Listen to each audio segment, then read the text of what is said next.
Hello, everyone. There is no doubt in my mind that Ukraine's opponents will scream and yell about it, pointing fingers and saying, see, Zelensky is an aggressor. I would like to put his decree to withdraw from Ottawa Convention, which banned anti-personnel mines, into perspective. First of all, this treaty is almost 30 years old. So this was first written up in 1997, which was a very different time. I know it doesn't feel like it was that long ago, but it was a very different time, both in the United States, in Ukraine, and in the world in general. At the time, 160 countries joined. Russia is not one of them. And Russia has been extensively using landmines in Ukraine, having decimated hundreds of square miles of Ukrainian land and made it dangerous for any kind of work later. Even the land that has been freed from Russian occupation has to be checked and rechecked. We've had some stories about some clever people in Ukraine who have been retrofitting agricultural equipment like tractors to make them into landmine seekers. Remote control to minimize human danger. Russians have also placed extensive number of landmines around Zaporizhzhia nuclear power station. I don't need to explain to you why that is dangerous. Ukraine is not the only one to withdraw from the treaty. Ukraine's supporters, like the Baltic states and Poland, did the same thing because they too wanted to boost their arsenal and their defenses against Russia as the war in Ukraine went on. In addition to landmines, Russia has been also using the cluster bombs, which also is against international convention, committed atrocities against civilians, mistreated POWs. So, Ukraine's withdrawing from this agreement is minuscule compared to all of the shit that Russia has done that violates international laws. We get another proof that the world needs to stop relying on the United States to curb the rise of authoritarianism in the world, including in its own midst, such as Hungary. Hungary's foreign minister is saying that U.S. has lifted the sanctions against Russia that hindered the expansion of the Pax nuclear power plant.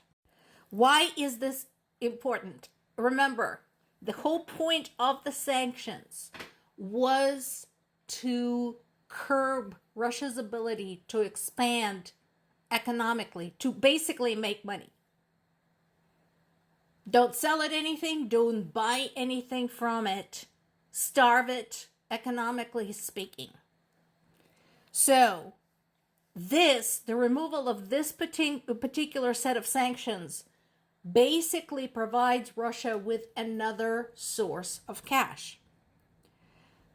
The expansion of the Pax nuclear power plant will involve Russia's state-owned energy company, Rosatom, to build 2 new nuclear reactors.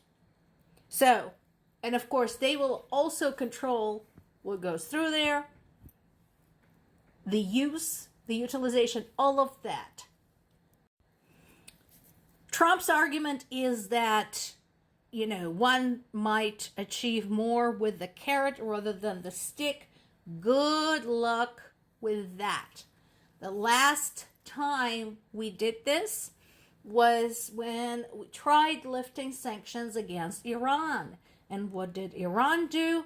It immediately went back to developing nuclear weapons. And yes, I get it. They weren't that far from developing nuclear weapons. They don't have nuclear weapons yet. We have some controversy now as to how much we had set back their nuclear development program. But when it comes to opponents such as a terrorist state, for example, Russia, Iran, North Korea, might want to reconsider that carrot and stick analogy. The last time I checked, sanctions work better in exchange for something, and so far Russia has done nothing to warrant the easing of sanctions. Case in point, we seem to be having one of these every single day. Or at the very least, several times every single week. So yet another biggest aerial attack has been launched. You know, we've had several just in the month of June. I think we've beaten records on those three times already. And this has done it again. 537 aerial weapons have been fired at Ukraine, including 477 drones and decoys and 60 missiles. Of those, 249 were shot down, 226 were jammed. Always a good idea there. But again, this involves resources. This involves the warning systems. This involves civilians. And again, remember, even if a projectile is shot down, there's still pieces of it left. It doesn't get, vaporized in the air. So it is still dangerous because there's still pieces, they're still flying, they're still traveling at tremendous speed. They can still cause damage. 3 people were killed in each of the drone strikes in Kherson, Kharkiv, and Dnipropetrovsk regions. And another person was killed in an airstrike in Konstantinovka. So, in addition to this, because of the ongoing air raid alarms, everybody pretty much across the territory of Ukraine was on alert all night. I just spoke with my parents like an hour ago. They haven't slept all night at all. They had to sleep during the day to catch some shut-eye. Because this went on for hours and hours and hours. And they were unable to sleep. They had to know whether at some point they'll have to get out of the building or run to the basement or whatever. Because of this attack being as massive as it was, Ukraine had to scramble the F-16s.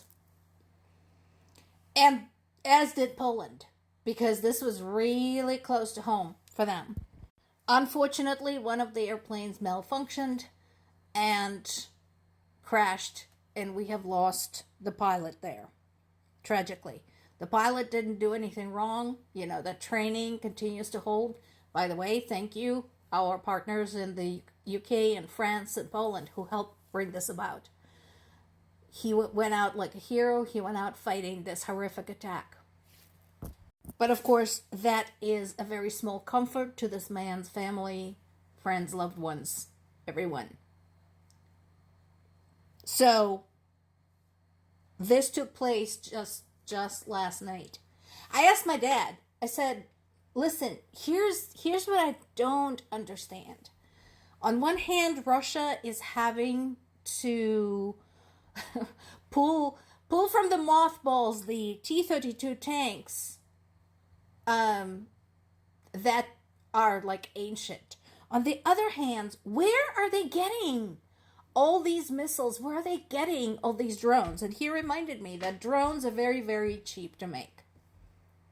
And they are getting electronic components and other parts from the likes of Iran, North Korea, and China. China insisted never, sent anything weapon-like to Russia, but that doesn't stop it from providing the components that are then used in weapons.